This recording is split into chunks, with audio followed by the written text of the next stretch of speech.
dhe që e kanë ruajtur gjuhën dhe nuk janë asimiluar. Ne të gjithë kufitarët tanë nuk i asimiluan dot slavët. Slavët asimiluan vetëm, serbët asimiluan vetëm katolikët shqiptarë që kanë brenda në Serbi. Që e kishin brenda teritorit. 35% të serbëve janë ish katolik shqiptar, të dini. Ata 35%. Një minut, më thanë priftrin e mdhej që i kisha miq. Por e si u kaluan ata, i thashte, feja tjetër, se kaluan nga kristianizmi, nga katolicizmi në ortodoksi. Ortodoks. Disi thoshin, hama se me kryq ina. Po se mos ishin të shkolluar. Ti që shqiptarët kanë qenë populli më i goditur në funksion të shkollës. Që edhe në perandorin osmane. Bile osmanët me slavët ishin në bashkëpunim për mbajtjen në padije të popullit shqiptar. Por këtu historia erdhi që ne dim se ta përsërisim, tani jemi në jo në 2 shtete, jemi gati 3 shtete. Avokat, po ka një fakt. Edhe ju thash që Rama foli për qamërin. Po, ka një fakt, avokat, që është vënë pak në diskutim fakti që SBA-ja ka apo jo interes. Ka 2 vjet pa ambasador, ambasada amerikane në Tiranë nuk ka ndodhur ndonjëherë në 103 vite marrëdhënie zyrtare mes 2 shteteve. Ja, ajo ka qenë prezente këtu, pavarësisht që ka pas apo s'ka pas ambasador. Ka qenë prezente këtu. Jo, a ka ndikuar ky fakt? Jo, ajo është gjendja e brendshme e tyre.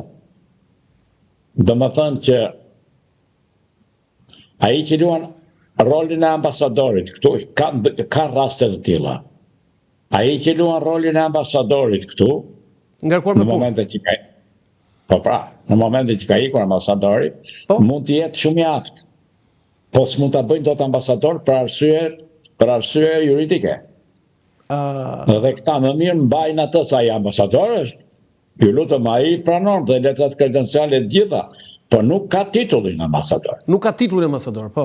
Dhe ata pa gjetur një tjetër nuk e sjellin sepse këtu është bota shqiptare, sidomos Kosova është domosdoshmëri për ta. Megjithatë, avokat Nancy Valhorn, që është e ngarkuara me punë e ambasadës, nuk ka qenë aq aktive, fjala vjen sa e ngarkuara tjetër Leila Mosisuani, që ose ju kujtohet, ajo ishte, edhe pse nuk ishte titullin e ambasador, shkonte në SPAK vet, shkonte në konferencat gjyqësore, bënte deklarata. Atëre, në rregull, po do të jemi korrekt me kohën. Po? Atëre ishte periudha e marrjes së tyre. Këtë drejtë. Po pra, natyrisht që është aktiv. Tani ata i kanë marrë ato, jo vetëm po shpëtuar në Shqipërinë, të jemi realis. Morën dhe pavarësinë e Kosovës, pse ne e morëm. Natyrisht që UÇK-ja kishte vlerën e vet. Ai ishte fakti që mbështeti aksionin. Bombardua Beogradi gjatë, tjedi. Po, ku ishte forca? Ku ishte ajo... Amerika? Jo, ku ishte justifikimi juridik dhe historik? UÇK-ja. UÇK-ja. Po mos ishte UÇK-ja asgjë. Nuk hynte Amerika. Atëre, përderisa ata kaluan në ekstremizëm, se UÇK-ja i çojnë në ekstremizëm, dhe ata ranë në shkelje në terrorizëm, ju e dini. Po. Edhe Amerika s'mund të lënonte terrorizëm në një shtet, në një shoqëri që e kishte të vetën. E kishte simpatizantin e vet. Dhe kur goditi Clinton, ju e dini, goditi terrorizmin, ju e dini. U vranë gjithë ata. Mbas asaj vrasjes së madhe në Raçak, ku që ajo? Masakra. Së kujton mire. Atëre foti bombardimin e. Dhe është me bukur që vetëm me bombardim e mori. Nuk çoi trupa. E para luft, e para betej pa trupa toksor. Pa trupa. Vetëm me bombardim ishte genialitet në kuptimin jo të letërsisë, jo të artit, po të artit ushtarak. Domethënë, e kishin studiuar mirë Wesley Clark psikologjinë, e kishin studiuar mirë psikologjinë serbe në funksion të asaj force. Dëgjoni t'ju themi gjë. Po, patjetër. Psikologjia e një shteti ose të një qeverie është normale në momentet kur është qetësi. Në momentet kur vjen historia e luftës, ndryshon psikika. Por, po ndryshoj psikika ikën në krizë. Ashtu ranë ata.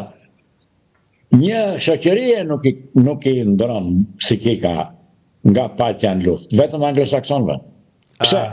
Kanë fituar eksperiencë qindra vjeçare me koloninë në këto, ju e dini, për konstasiat. Po. Avokat, kam i pyetje të tillë kur që me ngacmuat me të UÇK-s, kur dëgjuat që u hoqën ato banerat edhe flamujt të UÇK-s nga stadiumi gjatë ndeshjet me Serbinë, ç'a ndjet? Patët një reagim në vetvete? Ja, ishte politik. Ishte politik? Ishte politik se UÇK-ja ishte, shiko, në konceptin perëndimor, një ndeshje futbolli është strukturë pakësore. Nuk është strukturë lufte. Edhe ata i dëgjuan, ta do t'i kemë thënë.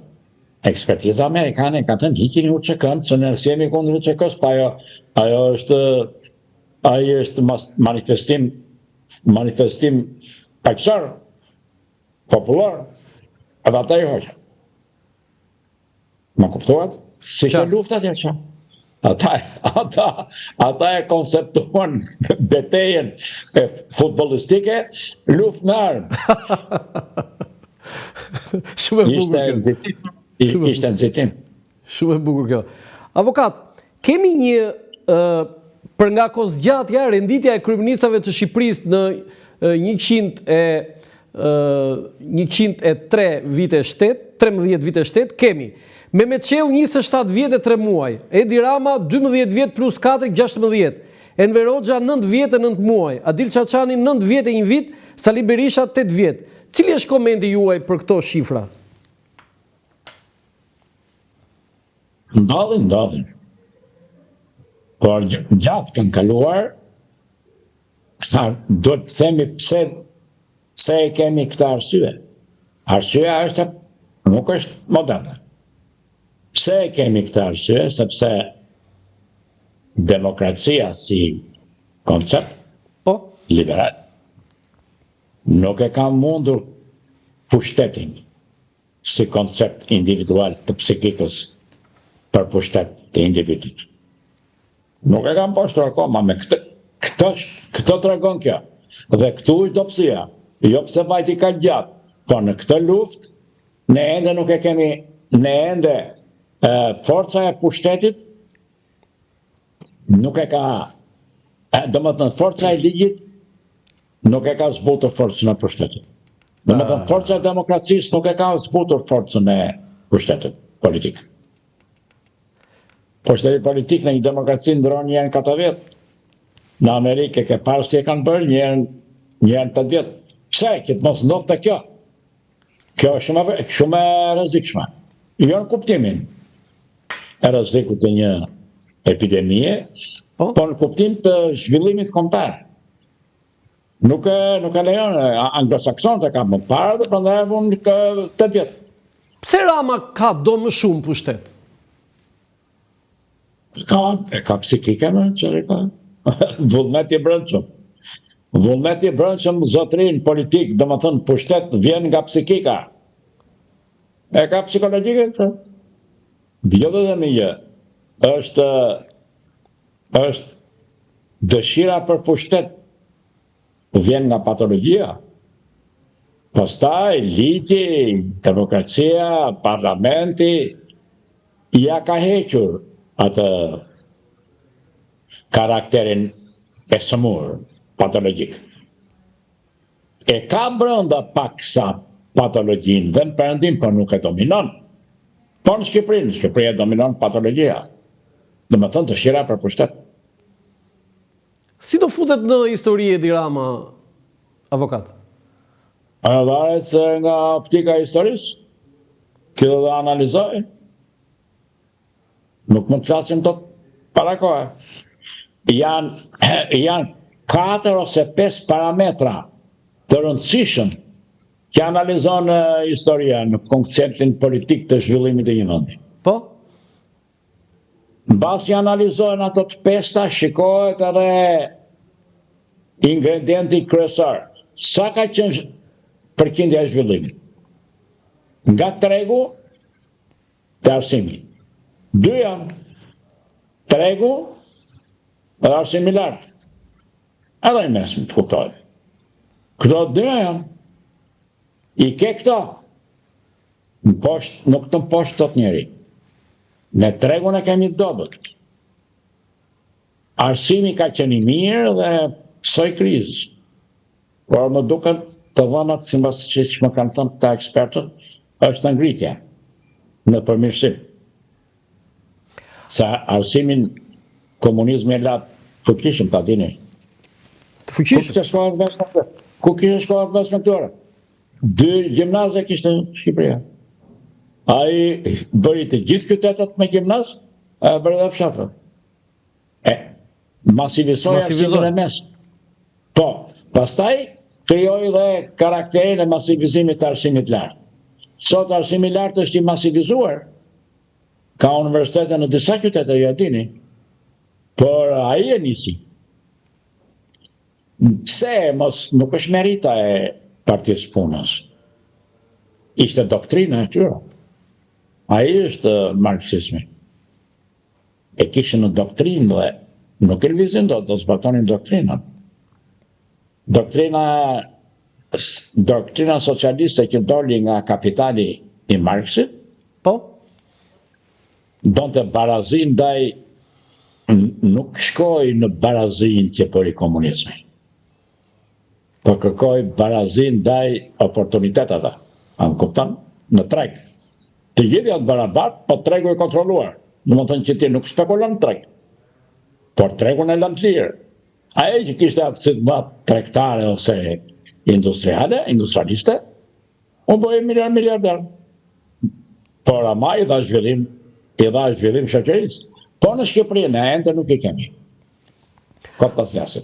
Avokat, mua më bën përshtypje her pas here, i kam dhe pjesë të studimeve të mia që Parlamenti shqiptar i viteve 20-30 kishte mendje të ndritura si Fanoli, Fajkonica, Andremjeda, Gjerfishta dhe oratorin Ali Këlcyra.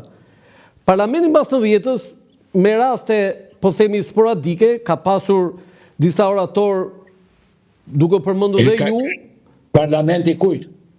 Parlamenti mbas 90-s, ka pasur disa orator, ku përmend ju, zotin Blushi, po edhe doj të tjerë, po sporadik. Tani, si ka mundësi avokat që kemi këtë disnivel në 100 vjet histori parlamentarizëm?